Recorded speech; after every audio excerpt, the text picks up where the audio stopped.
Honorable officers, respectable teachers, and my dear friends, very good morning. Today's topic is chit chat question. I have taken three topic difference. First of all, chit chat question. Second, unseen passage, and third is figure of speech.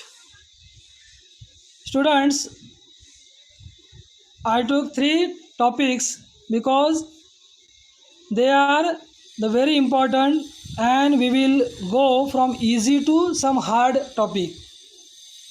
Okay, first of all, easy topic we will see. In your textbook, each and every lesson contained at the start chit chat questions. Now, one thing you must do, go through your textbook and write down these questions. You will get a question bank. It will help you to solve dialogue writing questions, as well as you will understand how to make questions, WH questions, SNO type questions. Okay, so go through your textbook. Here I have taken example your 3.1 lessons. First question, what time do you get up in the morning? What time you get up in the morning? The answer will be, I get up at 6 a.m. Yeah, I get up at 6 o'clock in the morning. I get up at 7 o'clock in the morning. Second question, what time do you go to bed? I go to bed at 10:30 p.m. Third question, where do you spend your holidays? Answer is, I spend my holidays at my grandparents' village. What adventure do you like? If you have to try a question, then give me answers. Okay? Try to give me answer. Unmute your mic, students.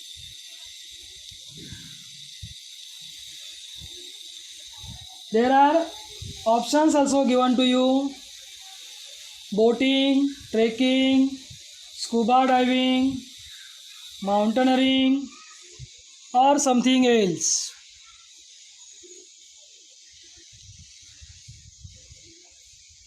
For example, I like boating, or I like trekking. Next question, after you finish your education, would you like to work close to nature? What would you like to do? Answer will be, after I finish my education, I would like to work in farming or gardening. Next,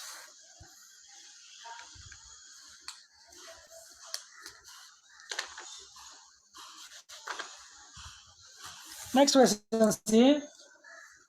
Do you know stories from any epics or mythological poem? Answer. Yes, I know story from Ramayana or Mahabharata. Another question. Who is your favorite mythological character? Mythological म्हणजे पौराणिक. What do you like about that character? The answer will be Ram or Krishna is my favorite mythological character.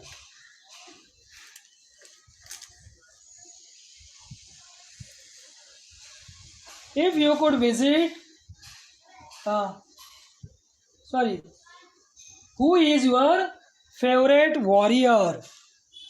Answer is Ram is my favorite warrior or Krishna is my favorite warrior.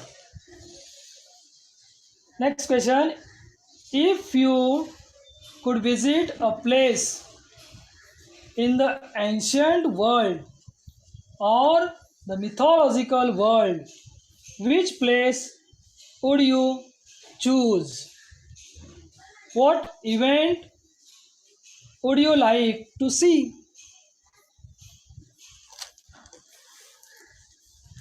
I would like to visit Dwarka, one of the most ancient cities in the country. Dwarka is as mythical as it gets. And which event would you like to see? I would like to see event birth of Sri Krishna.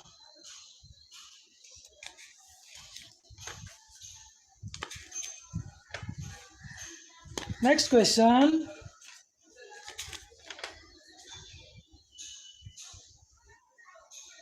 What games did you play when you were a small child? In pre-primary or primary school? The answer is train, skipping, निंबू पाणी, मामाचं पत्र. These are all games.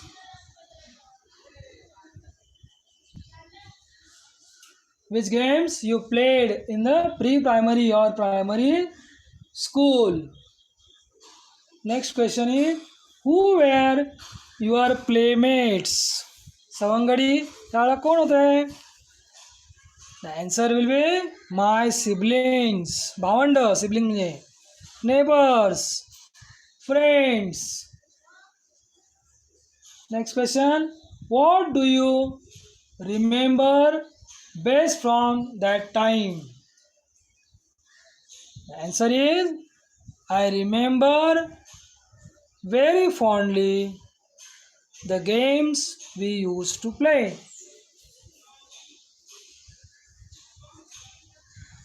In this way, students, you collect all these questions and try to write simply answer. Then you will be definitely confident about how to make question and how to write their answer, as well as when you solve the dialogue writing question, you will definitely got it easy. Okay, next.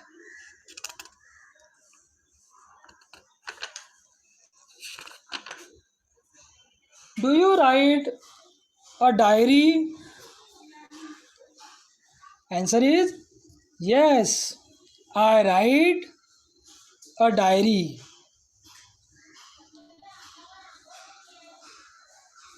Next question. Do you write letters or notes to your friends and relatives? Yes, I write letters to my friends and relatives. Sometimes this type of question will be asked to you in the E-type format question. Personal रिस्पॉन्समध्ये सुद्धा तुम्हाला अशा प्रकारचे प्रश्न विचारले जातात. पॅराग्राफच्या शेवटचा जो ई टाईप असतो पर्सनल रिस्पॉन्स तिथे सुद्धा असे प्रश्न तुम्हाला विचारले जातात. Okay. Next question. Do you have argument with your family member?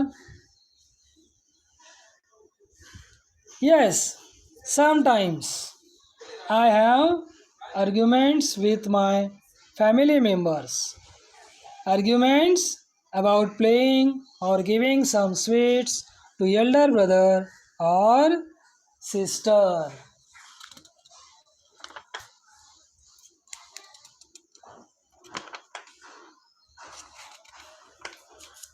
Next question. What would you like to learn about in your science period? I would like to learn biological of plants and animals.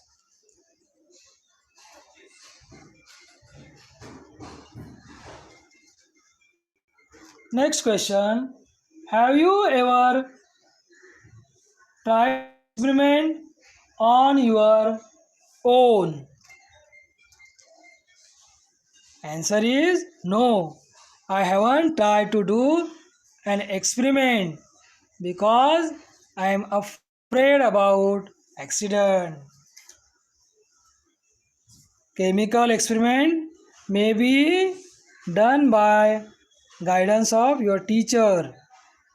So here the answer is no, I haven't tried to do an experiment because I am afraid about accident. Next question is, what would you like to learn about in your English classes?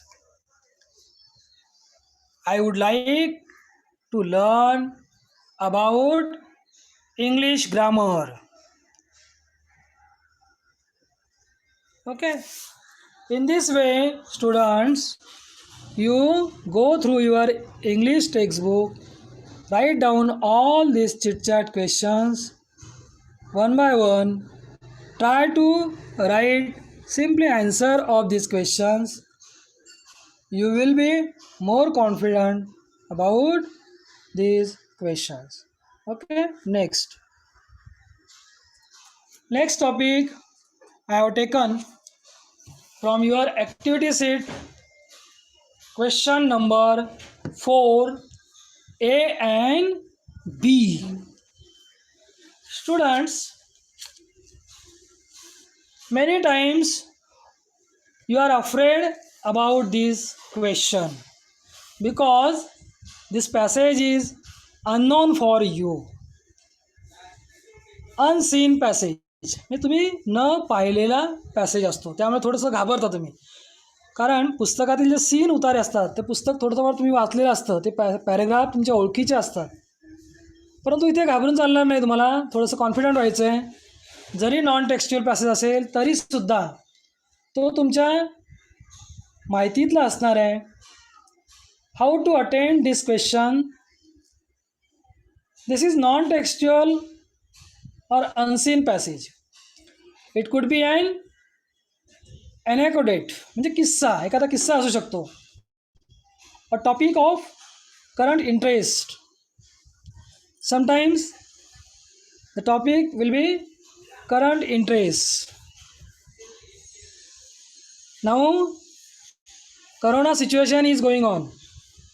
Maybe there information about corona vaccine, what to do, what to not to do. Maybe this is current topic. The passage they will give you. Okay, or any newspaper item, वर्तमानपत्रातील एखादी बातमी, etc. You have to first answer the comprehension activities on the passage and then write the summary of the same passage. Comprehension question 4a in your activity sheet will be for comprehension. Read the question first, then read the passage carefully and find out the answers. प्रश्न व्यवस्थित अगोदर वाचा शांतपणे, नंतर passage वाचा, काळजीपूर्वक उत्तरं शोधा. सर्व उत्तरं त्या पॅसेजमध्ये तिथेच असतात. In all there will be 5 activity based on the passage A1, A2, A3, A4 and A5. The type of activities and the marking scheme is similar to question 2a. Then B question summary. Question 4b in your activity sheet will be for summary. A brief summary of the passage given in question 4a is to be written. प्रश्न क्रमांक 4a मध्ये जो passage तुम्हाला दिलेला असतो, ज्याचं तुम्ही नुकतंच आत्ता कॉम्प्रेन्शन लिहिलं, त्याच पॅसेजबाबत थोडक्यात सारांश लिहायचा आहे की त्या पॅसेजमध्ये काय सांगितलेलं आहे ते एका पॅरेग्राफमध्ये लिहायचं आहे. त्याला समरी म्हणतात. मग ते लिहित असताना काय करायचं आहे? Points, guidance and number of words to be written may or may not be mention in the instructions. Underline and understand the main points and express them in brief in your own language. Passage वाचत असतानाच महत्त्वाचे जे मुद्दे आहेत त्याला underline करा, ते समजून घ्या आणि तेच महत्त्वाचे मुद्दे तुमच्या शब्दामध्ये मांडण्याचा प्रयत्न करा. Avoid exact repetition of the sentence in the passage. बराच वेळा विद्यार्थी मित्रांनो तुम्ही काय करता, तो जसाच्या तसा पूर्ण पॅरेग्राफ उतरवून लिहिता, त्याला मार्क मिळत नाहीत, हे लक्षात घ्या. तुम्हाला समरी लिहायची आहे. समरी म्हणजे त्या पॅरेग्राफमध्ये काय सांगितलेलं आहे. जर 12 ओळीचा पॅसेज असेल तर 4 ओळीतच ते आलं पाहिजे. तुम्हाला एकच पॅरेग्राफ लिहायचं आहे. ते पूर्ण पॅसेज लिहून काढायचा नाही. Write the summary in 1 paragraph. Do not include any examples. त्यामध्ये जर उदाहरणं दिलेली असतील तर ती उदाहरणं अवॉइड करायची, ती लिहायची नाही. And do not give your own view opinion. तुमचं स्वतःचं मत तिथे व्यक्त करायचं नाही. Okay. Use appropriate vocabulary. Grammar, शब्द व्यवस्थित वापरा, व्याकरणाचा उपयोग करा. And language while summarising. आणि भाषेचा योग्य वापर करा. Always give your summary and appropriate title. आणि समरी तुम्ही जो पॅरेग्राफ लिहाल त्याला योग्य ते शीर्षक द्या. कळलं? जर करंट टॉपिकवर असेल, समजा करोना संबंधी काही माहिती दिली असेल तर तुम्ही त्याला हेडिंग देऊ शकता, information about the corona vaccine किंवा corona disease. Okay. Marking scheme कशी बघा. टायटलला 1 मार्क आहे. तुम्ही टायटल जर लिहिलं योग्य त्याला 1 मार्क आहे. सेंट्रल आयडिया थीम जे आहे त्याला 2 मार्क आहेत. आणि यूज ऑफ ॲप्रोप्रिएट लँग्वेजला 2 मार्क आहेत. ओके. आता आपण पॅसेजकडे जाऊया. Read the following passage carefully and do the activities. Activity A1, simple and factual activity. Complete the sentence with the help of the information given in the passage. First, in olden days, the sages living in forest had done and die dash. Second, die dash is an important steps in protecting and developing our forest. Third, our forest covers die dash of country's land area. Fourth,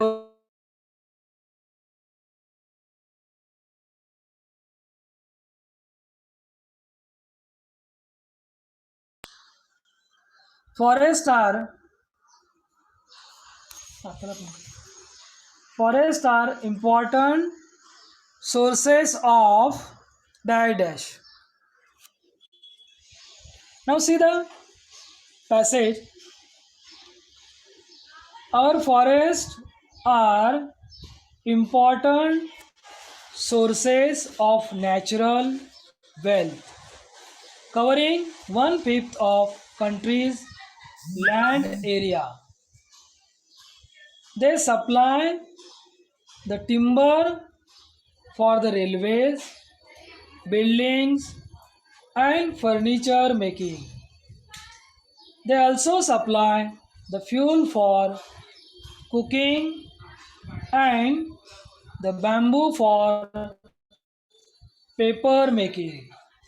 Medicinal herbs also came from the forest.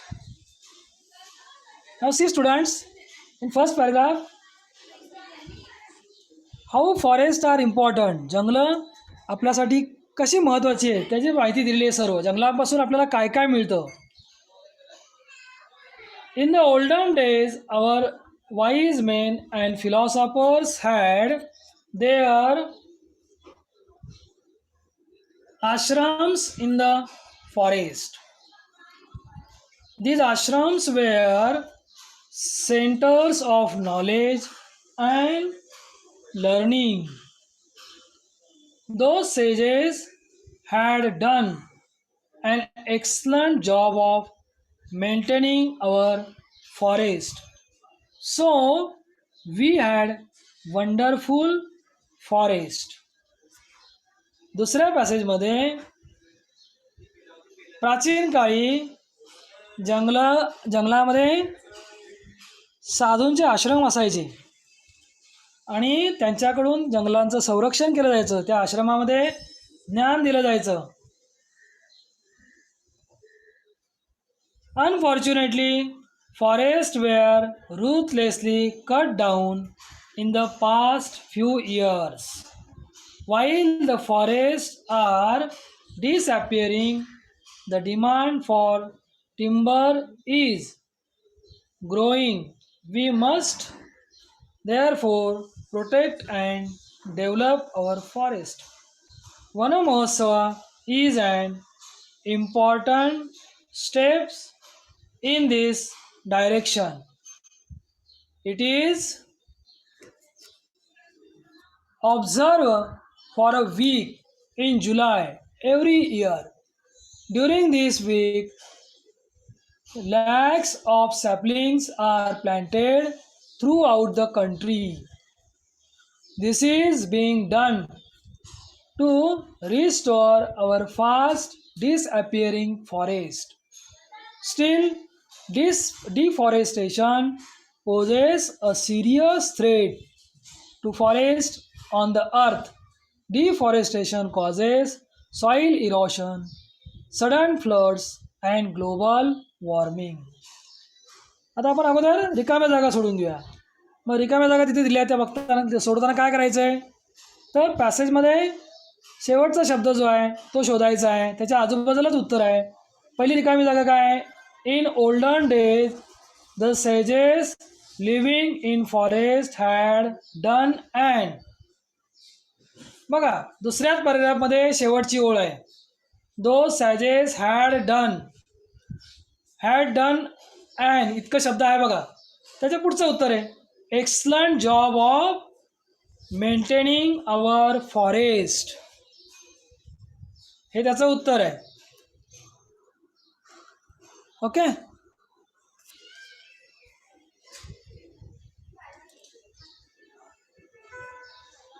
दुसरी रिकामी जागा बघा. काय आहे? dash is an important step in protecting and developing our forest. Okay. Vana Mahotsava is an important steps. As and कुठे आहे ते शोधायचं. शेवटच्या जुई जुई हे जुई डॉक्टरांना फोन कर ना.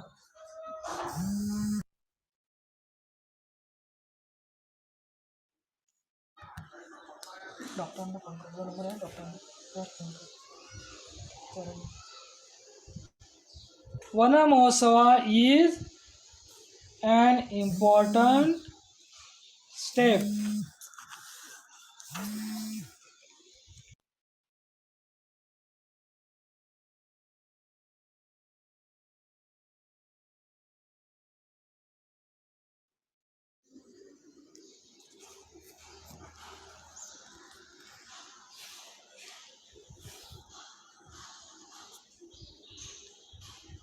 Fourth, our forests are important sources of natural wealth. पहिल्याच ओळीमध्ये उत्तर आहे. ओके. नेक्स्ट A2 आता बघा. Complex factual activity. Complete the following wave with wealth supplied by forest. आता इथे वेल्थ सप्लाइड बाय फॉरेस्ट आणि तुम्हाला 4 उत्तर लिहायचे आहेत. 4 पर्याय लिहायचे आहेत वेब कंप्लीट करण्यासाठी. मग तुम्ही काय शोधायचं आहे शब्द पॅसेजमध्ये? The wealth supplied by. बघा पहिल्याच सप्लाय शब्द आहे बघा पहिल्याच पॅसेजमध्ये दुसरी ओळ. They supply. मग काय काय येईल त्याच्यामध्ये? Timber for building and furniture. त्यानंतर मेडिसिनल हर्ब. त्यानंतर bamboo for paper making and fuel for cooking. Okay. 4 पर्याय. त्यानंतर A3 activity based on vocabulary. Match the antonyms. Antonyms म्हणजे विरुद्धार्थी. विरुद्धार्थी शब्दांच्या जोड्या लावायच्या आहेत. इथे विद्यार्थी मित्रांनो काय करायचं आहे? समोरासमोर उत्तरं लिहायची आहेत. पेन्सिलने बाण मारायचे नाही. तुम्ही बराच वेळा उत्तर लिहिताना काय करता? बाण मारता. उत्तरं समोरासमोर लिहायचे. मॅच सांगितलेले तुम्हाला. ज्याप्रमाणे इन्स्ट्रक्शन असतात त्याप्रमाणेच उत्तरं लिहा. First destroy. त्याचं उत्तर येईल प्रोटेक्ट. सी पर्याय प्रोटेक्ट. दुसरा आहे ॲपिअरिंग. त्याचं उत्तर येईल डिसॲपिअरिंग. आता इथे असे शब्द लिहून लक्षात ठेवा. हे तुम्हाला काय आहे सफेक्स आणि प्रिफेक्समध्ये सुद्धा येईल उपयोगी. तर असे सुद्धा शब्द लक्षात ठेवायचे. ॲपिअरिंगला DIS प्रिफेक्स लागला की तो होऊन जातो. ओके. त्यानंतर फॉरेस्टेशन. फॉरेस्टेशनला डिफॉरेस्टेशन पुन्हा प्रिफेक्स लागलेला आहे बघा. म्हणजे विरुद्धार्थी तिथे डी लावलेला आहे. ओके. Artificial natural. अशा रीतीने ॲक्टिव्हिटी 3 इथे कंप्लीट झाली आहे. Then activity 4 activity based on contextual grammar. तर हा ग्रामरचा प्रश्न आहे 2 मार्कासाठी. Do as directed. ज्याप्रमाणे सूचना असतील त्याप्रमाणे लिहायचं आहे. Forest were ruthlessly cut down in the past few years. See the what you have to do Frame a WH question to get the underlined part as an answer. Here you will help that chit chat questions. How the question to be made. Okay. तर ह्या रुथलेसली याचं उत्तर येण्यासाठी तुम्ही काय करायचं आहे, WHचा प्रश्न तयार करायचा आहे. मग तो प्रश्न कसा होईल, how were forest cut down in the past few year. Okay. Then second question, they supply the fuel for cooking and the bamboo for paper making. कंसामध्ये सूचना काय आहे, इन्स्ट्रक्शन्स काय बघा, rewrite the sentence using not only but also. आता इथे वाक्यामध्ये and आहे, कळलं, म्हणजे दोन गोष्टी आहेत. कोणत्या, द फ्यूल फॉर कुकिंग आणि बांबू फॉर पेपर मेकिंग. तर नॉट ओनली बट ऑल्सो वापरताना अँड निघून जाईल. मग नॉट ओनली केव्हा वापरायचा, तर पहिल्या गोष्टीच्या अगोदर. पहिली गोष्ट कोणती आहे, द फ्यूल फॉर कुकिंग. मग कसं येईल ते, they supply not only the fuel for cooking and निघून जाईल, but also the bamboo for paper making. Okay. Then A5 personal response. Why do you think is वन महोत्सव ऑर्गनाइज्ड इन जुलै. तुम्हाला असं का वाटतं की वन महोत्सव हे जुलैमध्ये घेतला जातो. तर त्याचं उत्तर काय येईल मित्रांनो, कारण जुलैमध्ये पाऊस भरपूर असतो, त्यामुळेच वन महोत्सव किंवा वृक्षारोपणाची मोहीम जी आहे ही जुलैमध्ये घेतली जाते. मे मध्ये झाडं लावली, मार्चमध्ये, एप्रिलमध्ये झाडं लावली तर जगतील का ती, नाही जगणार. Van Mahotsav is organise for a week in July because generally it rains heavily during the month of July.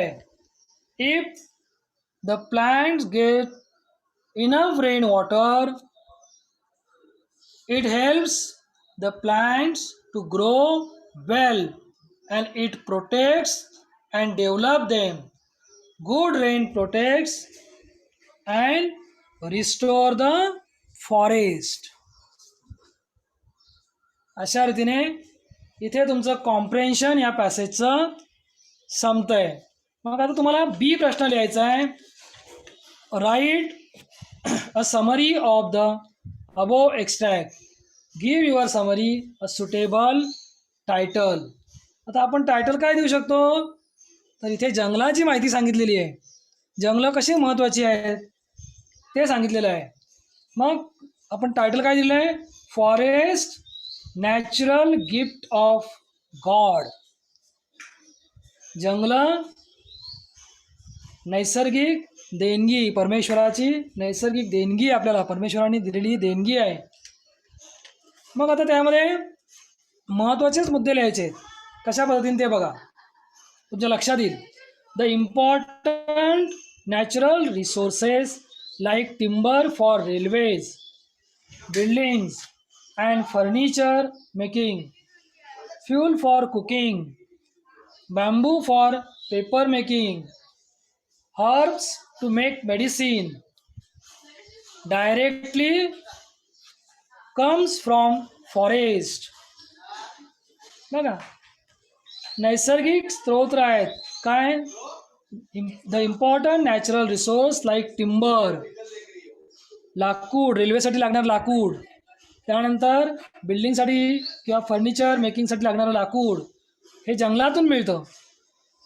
Fuel for cooking, त्यानंतर इंधन म्हणून लाकडं वापरली जातात, चुलीवर अजूनही गावाकडे स्वयंपाक केला जातो, हो की नाही, तर ते लाकडं जे आहेत ती जंगलातून मिळतात. त्यानंतर बांबू फॉर पेपर मेकिंग, कागद बनवण्यासाठी बांबू जो आहे तो जंगलातून मिळतो. Herbs to make medicine, ayurvedic औषधं, वनस्पती या जंगलातून मिळतात. त्यामुळे forest so they call important source of natural wealth. नैसर्गिक संपत्तीचे सोर्स आहेत जंगलं. Our sages had their ashrams. आपल्या साधूंची तिथे आश्रम असायचे जंगलामध्ये पूर्वी. In the forest when which were centres of knowledge, की जे ज्ञानाचे केंद्र होते. आश्रम म्हणजे गुरुकुल पद्धत होती पूर्वी. राम कृष्ण वगैरे जे आहेत, तुम्ही रामायण सिरियलमध्ये पाहिलं आहे की नाही, त्यांनी जंगलामध्ये आश्रमात राहून शिक्षण घेतलेलं आहे. So our wonderful forest were protected by them in the past, but unfortunately, परंतु दुर्दैवाने forest are disappearing due to various reasons. आता आपल्याला रिझन वगैरे लिहायचे. आपल्या इथे थोडक्यात शॉर्टकटमध्ये आपल्याला हे संपवायचं आहे. म्हणजे एकच पॅरेग्राफ आणि त्याला हेडिंग, हे फार महत्त्वाचं आहे. ओके. नेक्स्ट टॉपिक जो आपला आहे तो थोडासा तुम्हाला कठीण वाटतो. कवितेतला आहे फिगर ऑफ स्पीच. कवितेचा प्रश्न सोडवताना फिगर ऑफ स्पीचचा 2 मार्कावर येणारा जो प्रश्न आहे तो तुम्हाला कठीण वाटतो. नेमकी ओळखायचं कसं? तुम्हाला कवितेतल्या ओळी दिलेल्या असतात बरं. मग फिगर ऑफ स्पीच कोणकोणत्या आहेत? तर आता इथे लक्षात ठेवा. काय बघा विद्यार्थी मित्रांनो, बोर्डाच्या परीक्षेत कवितेवर विचारलेल्या प्रश्नांपैकी प्रश्न क्रमांक 3A 3B मधील A3 या प्रश्नात rhyming word, figure of speech, meaning of words, vocabulary हे प्रश्न असतात. तर या सर्वांचा आपण आता रिव्हिजन घेऊया. रायमिंग वर्ड्स म्हणजे काय? तर यमक साधणारे शब्द. कवितेमधील गेयता, लय साधण्यासाठी आणि नादमाधुर्य वाढवण्यासाठी इंग्रजी काव्यात रायमिंग वर्ड्स, यमक साधणारे शब्द वापरतात. कवितेच्या ओळीतील शेवटच्या शब्दातील अक्षराचे उच्चार जुळतात, ते सारखे असतात, तेव्हा त्यांना रायमिंग वर्ड्स म्हणतात. पुढील काव्यपंक्ती बघा. Our world is always changing, constantly rearranging, from ocean depth to mountain peaks, mother nature moves and speaks. इथे चेंजिंग, रिअरेंजिंग, पीक्स, स्पीक्स हे काय आहेत? शेवटचे शब्द त्यांचे उच्चार सारखे आहेत म्हणून ते यमक जुळणारे शब्द आहेत. ओके. कवितेमध्ये शेवटी जे शब्द येतात ते रायमिंग वर्ड्स असतात, एवढं पक्क लक्षात ठेवायचं. दुसरा टॉपिक आहे फिगर ऑफ स्पीच, भाषिक अलंकार. कवितेतील भाषेचे सौंदर्य वाढवण्याकरता, भाषा प्रभावी व कल्पनारम्य करण्याकरिता भाषिक अलंकार म्हणजेच फिगर ऑफ स्पीच वापरले जातात. तुमच्या 9वीच्या कवितेच्या आहे त्यामध्ये सुद्धा 10वीला सुद्धा तुम्हाला हा टॉपिक आहे फिगर ऑफ स्पीच. कोणकोणते फिगर ऑफ स्पीच आहेत बघा. पहिलं आहे सिमिली, त्याला मराठीमध्ये उपमा अलंकार म्हणतात. 2 भिन्न गोष्टींमधील साम्य किंवा समान गुणधर्मांबद्दल तुलना केली जाते तेव्हा सिमिली, उपमा हा अलंकार होतो. या अलंकारात बहुधा लाईक, ॲज या शब्दांचा उपयोग केलेला असतो. उदाहरणार्थ, he is as strong as steel. आता इथे वाक्यामध्ये ॲज आहे. मग ॲज शब्द असेल त्यावेळेला सिमिली हा फिगर ऑफ स्पीच असतो, लक्षात ठेवा. किंवा दुसरं उदाहरण काय, he is brave like a lion, तो सिंहासारखा शूर आहे. लाईक हा शब्द वापरलेला आहे. म्हणजे पक्क लक्षात ठेवायचं की ज्यावेळेला ओळीमध्ये ॲज असेल किंवा लाईक असेल त्यावेळेला फिगर ऑफ स्पीच कोणता असतो? सिमिली. दुसरा प्रकार आहे चेतन गुणोक्ती अलंकार. या अलंकारात निर्जीव अचेतन वस्तू सजीव आहेत असे किंवा प्राणी, कीटक, पक्षी, वनस्पती, निसर्गातील वस्तू इत्यादींना मानवी गुणधर्म, भावना, चेतना आहेत असे दर्शवलेले असते. उदाहरणार्थ, stars danced in the sky. तारे आकाशामध्ये नाचत होते, डान्स्ड.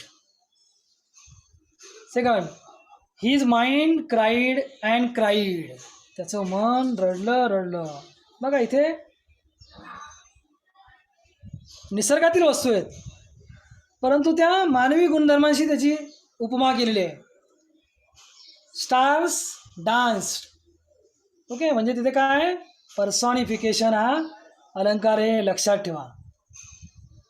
म्हणजे निसर्गातील पक्षी, कीटक, प्राणी, सजीव यांचं मानवी गुणधर्माशी जेव्हा तुलना केली जाते तेव्हा पर्सॉनिफिकेशन हा अलंकार होतो, हे लक्षात ठेवा. तिसरा प्रकार आहे अल्टरेशन, अनुप्रास अलंकार. when sounds are repeated in a sentence for pleasing or musical effect, the figure of speech is alteration. या अलंकारात भाषेचा गोडवा, सौंदर्य, गेयता वाढवण्याकरता एकाच प्रकारचे ध्वनी असलेल्या अक्षरांचा उपयोग केलेला असतो. उदाहरणार्थ, see the circle of waves in the sea, the sound of S. इथे यसचा वापर केला आहे साऊंड. बघा, see the circle of waves in the sea. कळलं? एकाच अक्षराचा पुन्हा पुन्हा भाषेमध्ये गोडवा निर्माण होणं, कानाला गोडवा वाटावा, गेयता वाढवण्यासाठी असे ध्वनीचं निर्माण केलं जातं, तेव्हा तिथे कोणता अलंकार असतो? तर अल्टरेशन. त्यानंतर पुढचं आहे रिपीटेशन, पुनरावृत्ती अलंकार. When words are repeated in sentence for pleasing or musical effects, the figure of speech is repetition. थोडंसं लक्षात घ्या, अल्टरेशन आणि रिपीटेशनमध्ये थोडा फरक आहे, तुम्ही तिथे गडबड करता. कळलं? रिपीटेशनमध्ये वर्ड असतात. या अलंकारात काव्याचे सौंदर्य आणि माधुर्य वाढवण्याकरता शब्दांचा पुन्हा पुन्हा उपयोग केला जातो. बघा, उदाहरणार्थ, I wish I could see him, I wish I could know him. आता इथे विश शब्द वापरला आहे, पुन्हा दोनदा आलेला आहे. नेव्हर अगेन, ओ नेव्हर शाल I go that way again. इथे नेव्हर नेव्हर पुन्हा आलेलं आहे. कळलं? म्हणजे हे लक्षात ठेवायचं. तिथे काय रिपीटेशन हा फिगर ऑफ स्पीच आहे. त्यानंतरचं पुढचं आहे इन्व्हर्शन. इन्व्हर्शन म्हणजे उत्क्रम अलंकार. when the words in the sentence are not in the correct prose order, the figure of speech is inversion. या अलंकारात काव्यात्मक परिणाम साधण्याकरता नेहमीच्या वाक्यातील शब्दांच्या क्रमात बदल केलेला असतो. उदाहरणार्थ, अप वेंट द बलून. याची करेक्ट ऑर्डर काय आहे? The balloon went up.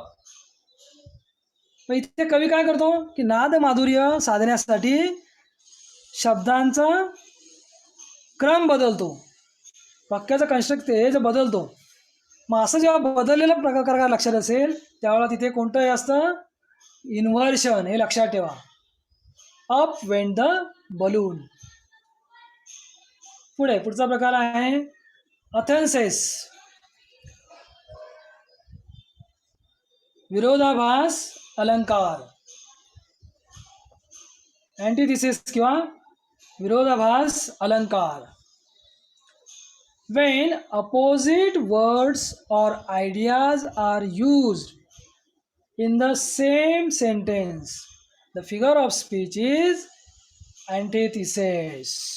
या अलंकारात एकाच वाक्यात दोन परस्पर विरोधी अर्थांच्या कल्पना, विचार, वस्तू किंवा शब्द त्यातील विधान प्रभावी करण्याकरता वापरतात. उदाहरणार्थ, I don't know whether to love him or to hate हिम. बघा, परस्पर विरोधी आहे. लव, हेट, प्रेम, तिरस्कार. बघा, परस्पर विरोधी कल्पना आहे. म्हणून तिथे काय आणलंय? अँटिथिसिस. ओके. त्यानंतर टॉटॉलॉजी, पुनरुक्ती अलंकार. When two words or phrases in the sentence have the same meaning, the figure of speech is tautology. या अलंकारात एकाच समान अर्थाचे दोन शब्द किंवा शब्दसमूह वापरलेले असतात. उदाहरणार्थ, it was a continuous unending song. The Taj was grand. It was wonderful. Okay. म्हणजे एकाच समान अर्थाचे दोन शब्द असतील त्यावेळेला टॉटॉलॉजी हा अलंकार असतो. त्यानंतर वर्ड्स ऑफ ओल्ड इंग्लिश, जुन्या इंग्रजी शब्दांचा काव्यात काही वेळा वापर केलेला असतो. तर जुन्या इंग्रजी भाषेतील काही शब्द आधुनिक इंग्रजीत कालबाह्य झालेले असले तरी ते काव्यात वापरले जातात.